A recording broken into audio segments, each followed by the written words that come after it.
Hi, I'm Dan Winter. I've been a personal trainer for 6 years. I specialise in exercise for older adults and I got continued education credits through the PT Professor. I'm going to show you a short presentation on how to become pain-free and lose stubborn fat in 12 weeks or less. Without high-intensity exercise, pills, injections, surgery, shakes, packaged meals. I'm going to do it naturally. So this video is for middle-aged women who are struggling with back or joint pain and stubborn fat. Women who have spent a lifetime in shoes and chairs and find intense exercise painful. This is not for you if you're determined to push yourself through the pain and further reinforce that victim mentality that you can't change because of the circumstances that you've been dealt. So the goal here is clarity, to show you how to get from being in too much pain to walk or exercise, or do household duties or gardening, to being pain-free, confident and energetic. At the end, you'll get the opportunity to schedule a free call so you and I can map out your transformation. Make sure you're free of distractions. If you need to, you can pause this video and come back when there's nothing distracting you, because I'm about to blow apart all the crap that you've been fed from, the weight loss industry and all those people giving you false information and leading you down a rabbit hole of no results. So first, I'm going to tell you who I am and why you should listen to me. So I'm Dan Winter. I grew up in Tasmania, skiing every weekend in winter. So when I finished year 12, I went straight to Canada to do a ski season. And in the summer, I became a raft guide. There's me, my dream job, doing ski patrol a few years later and rafting here in Tasmania eventually. But at age 21, I started experiencing back pain. And I persevered through a couple of seasons of rafting, did a ski, another winter season, got a snowmobile stuck, tried to dig it out on my own. So a lot of back pain. And then coming into a winter season, I had just been given a pass. So I got a spot as a volunteer ski patroller and happiest day of my life.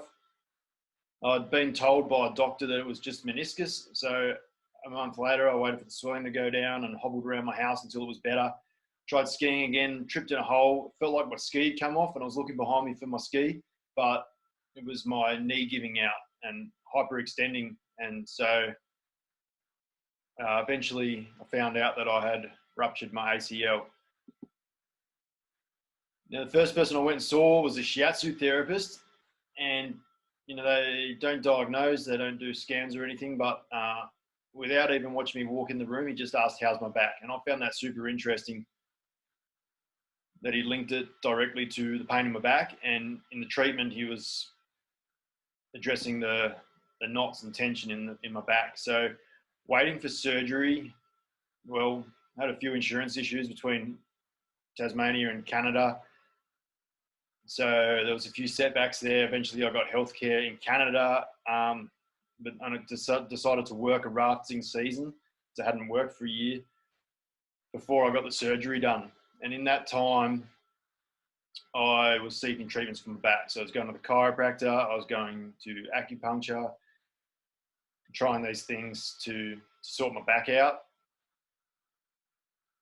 And yeah, spending a whole lot of money and not really getting much results. Going back to the chiropractor, getting a little cold spray, a bit of a rub, and just come back next week for another $50. And it didn't really seem like it was getting anywhere.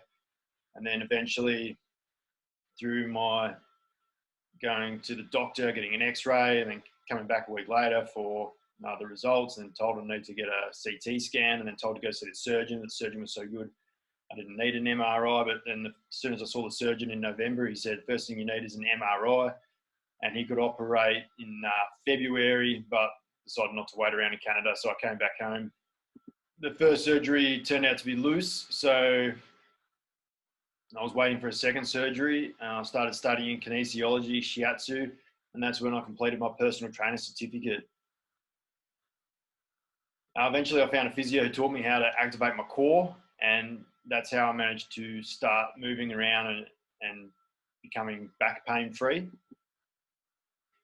I avoided skiing, so I was doing endless summers, and I developed shoulder bursitis.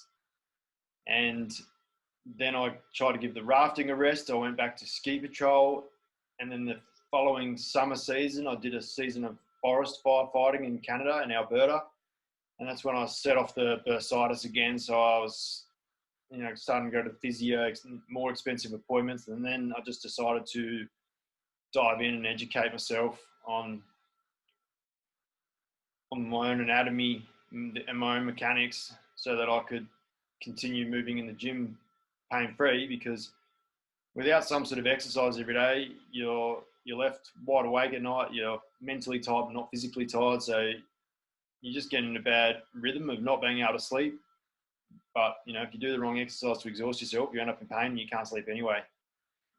So after overcoming all this, I became a personal trainer to help people improve their posture and reduce pain and injury and fast track the long, slow, tedious process of the healthcare system. So after my frustrations of finding it so hard to find someone just to say to you how you should use your shoulders and your core to protect your back. And later on, I found out that I just had a really tight left hip from the rafting, and that was the underlying cause to all these problems. That could have been addressed with a simple mobility assessment, which I have for you guys available. So my first client was Sarah. She came to me to lose weight because her knee surgeon said she needed to lose weight before the surgery. But in focusing on her knee alignment with every exercise, making sure that she was putting her posture first and not doing these crazy weight loss exercises, by the time she went to get her knee surgery, the surgeon decided that he didn't need to do it anymore. There's Maria. She was 84, used to be a gymnast. She had 5 herniated discs. They couldn't tell where the pain was or where it was coming from. The other trainers kind of just, avoid her, tell her to go do endless amounts of cardio. I just saw her using the bike and the rower, which was great. But I showed Maria how to do these things that I've mentioned, and she went from 16 painkillers a day to none. This is one of my clients later on who was able to piggyback her son for the first time. And another one, Moina, 5 weeks of this training, and she could get up the floor without having to really struggle. This is a younger client. She was only 30, but she'd already seen multiple physios, osteopaths, and reached a level of injury management just to get through the day. Someone that doesn't see personal training as something that she needs to do, you're going to see that, these health professionals, but by prioritizing her movement patterns and her posture, she was able to, move around pain-free, move differently. And straight after this, she went skiing in Japan. So then I was at the gym, and like most people, I thought that the gym equaled results. But after 2 years, I wasn't really seeing a visible change. So I was spending a lot of time on myself, like 3 to 4 hours in the gym in between clients, because I was there anyway. Sticking to my training to relieve pain, as that was my number one goal.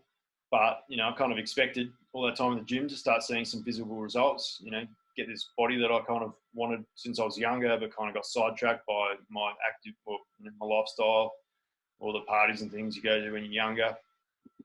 So 2 years into being a personal trainer, I hired a coach myself, and I got great results. I was doing keto before I knew what it was. So they put me on a meal plan where it's like pick a protein, pick a carb, pick greens, pick some fats. And 2 weeks in, cut out some carbs, cut out some more carbs, and then cut out all the carbs. And I felt great, and I got really good results. But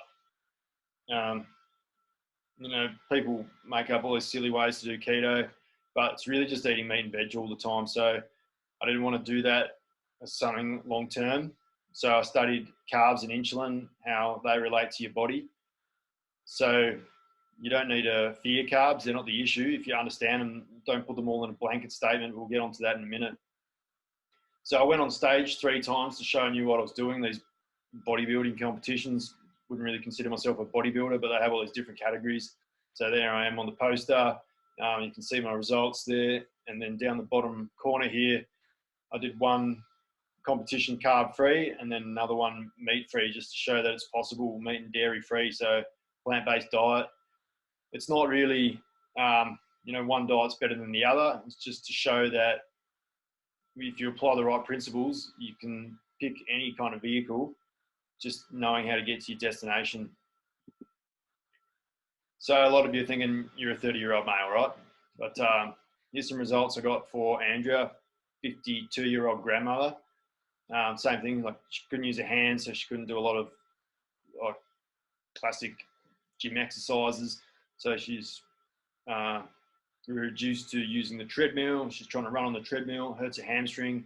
So she feels like she can't use her legs, she can't use her hands, feeling pretty stuck. She was on a keto diet. She stayed on a keto diet using the right principles. She got these results. And this wasn't all in the 12 weeks, but it's testament to show you that what she learned in those 12 weeks, she could apply to herself. She had the tools, she had the knowledge to continue this. And a few weeks, maybe a few months after doing the 12-week program, she sent me that photo on the end there to show the progress she made on her own. So imagine how your life would be if you had the confidence to lift your children or objects without ending up in pain. You got freedom to eat the foods that you choose. You've got the energy to do more, and you can get results doing what you enjoy. So, scrap the weight loss exercise, go out walking with your friends, with your family, fresh air. It's better for your mind. Do things that you actually enjoy rather than turning up to these gym classes and being yelled and screamed at, sweating and puffing. When you have this capability, you have the power, then it's going to increase your self-esteem. The other word for self-esteem is self-trust. So if you're trying to do things like get up at 4 o'clock, eat boring meals, all these things that are unsustainable, you're going to lose trust in yourself. And when you lose trust in yourself, you lose self-esteem. So having a sustainable approach, sounds a bit cliche, something manageable that you can do, it's going to increase your self-esteem. You can do it. You're worthy of it. No one on this planet deserves to be in pain or sick or struggling, but we are forever lured in by conveniences, comforts and securities that may come at a cost to our health. So we just have to learn to utilize those. We love our securities and our comforts, but we have to learn, when it's taking a hold of us and how to take control of our lives. So you don't need crazy high intensity workouts to lose weight. This can lead to pain and injury, and that's a reason to stop. Crunches don't burn lunches, so you can't target fat burning. A lot of people fall into this trap of believing they're first told by doctors and physios, you can do some sit-ups and crunches, it's going to strengthen your abs and help you back, which is a bit of an old myth. They looked into it deeper, and that's when they discovered the core muscle. But I was doing these core classes in the gym, and people are wondering why they're not losing the belly fat after coming to these core classes. So then doctors tell you just to walk because they're at a loss and think it's a safe and pain-free option. But it's amazing how many people I talk to, and they walk and they keep walking even though it's painful because they feel like that's the lowest impact exercise you can do. There are things that you can do to build yourself up. If walking is causing pain, there's a dysfunction there, and you need to attend to that dysfunction rather than just trying to push through the pain and keep walking, hoping that it gets better on its own. Like I said, pain is a result of bad mechanics, so you've got to fix those mechanics. Endless cardio machines reinforces your bad mechanics or your bad posture, and you burn more than 1,500 calories a day doing nothing, your basal metabolic rate. So, those few extra calories that you burn flogging yourself in a workout are kind of irrelevant. Weight loss comes down to your habit and your environment. So spend your time exercising, improving your posture. Use your breath to activate your core. So it's not about these crazy ab exercises. It's just the fitness industry's kind of confused everything, started calling all the old school ab exercises core exercises because it sounds cool and trendy. But it's really just kind of subtle breathing, kind of like Tai Chi. It's been used yoga. You know, what we call the core is your prana center in yoga, your hara in Chinese. So it's nothing really new and fancy. And just using the right breathing techniques to adjust your posture, make sure that your core is active. And then you apply this to every exercise to protect your back and monitor your tempo, so the speed of your exercises. You want to go nice and slow and controlled rather than smashing things out as hard and fast and frantic as you can. It's going to improve your postural habits, your movement patterns, and your self-awareness. Yoga means union of mind and body, so to do yoga is really learn self-awareness. Then you're going to build a bigger engine and burn more fuel at rest. So you might have tried cutting out junk food, eating healthy, cut out carbs. You may have even tried pills or, really unfortunately, surgery, gastric sleeve, kind of crazy stuff. And you might have tried some fad diets, shakes, the Weight Watchers, Jenny Craig, and these work. You get short-term results, but if they work long-term, you wouldn't be right here. So how to lose fat without these restricted diets? The reason why they do work is if you eat enough protein. So generally the meal plans or the Jenny Craig Weight Watchers, they're all meals based on protein. You can do that yourself. It doesn't mean eating meat 4 times a day, 5 times a day, or eating protein supplements for every meal. I'm not referring to a high protein diet. It's just prioritizing protein for all your meals, even your snacks and your dessert. And there are delicious treats to make supplementing those things if need be, but we want to rely on whole food and just learning to get it from the foods that we eat. Now, I'm not talking about making you big and bulky and super muscular, but underneath those big hips, there's probably not a lot of muscle mass that you used to have. So you kind of want to change shape and increase that muscle around your hips and your back to, oh, that's the back button. No, cool. To build those muscles to create better posture, protect your joints, protect your back, and also build a bigger engine. So these are some client results that I've got using the same principles.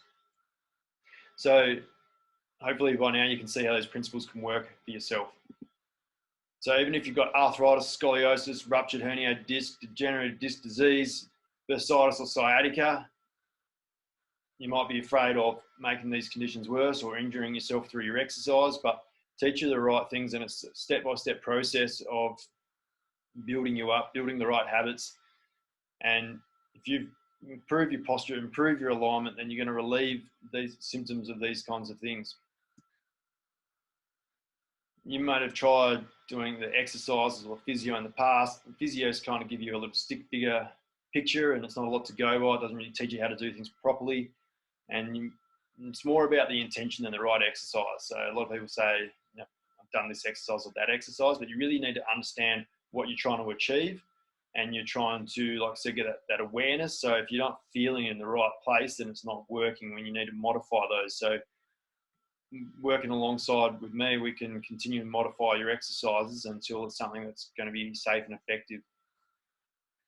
You might have been told that you can only walk and you can't do these other exercises. But like I said before, walking is not the lowest impact thing you can do. And if there's a problem with your mechanics and walking hurts, then there are better ways to improve those mechanics than walking. So you might be waiting for surgery. You might be waiting to see the surgeon, but pre, post, or no surgery, your outcome is going to be so much better if you focus on improving your posture. And something like I did with myself, if you've got a knee issue, the problems come from lack of stability in your foot and your hip. So you can focus on those things rather than just waiting for that knee surgery to fix everything. If you've got back issues and you're going to get back surgery, in your recovery, you still want to know how to stabilize your lower back.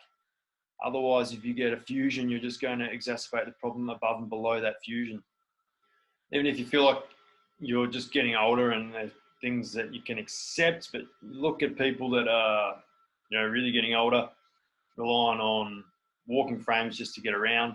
And if they had spent some more time focusing on improving their posture, they would be in a much better situation in their older ages. And even if you have a slow metabolism through your menopause or thyroid, These are things that you can't necessarily control, but you can do your best to control the things that you can and use the same principles as everyone else, because if you're not doing those things, then you can't rule them out. So let me ask you a question. If it meant you don't need endless appointments and treatments, would this be worth it? You don't need to pay for a personal trainer to hold your hand and count to 12 for you and have you rely on them just to do some exercise and charge you day by day and keep you coming back, because that's how they keep making their money.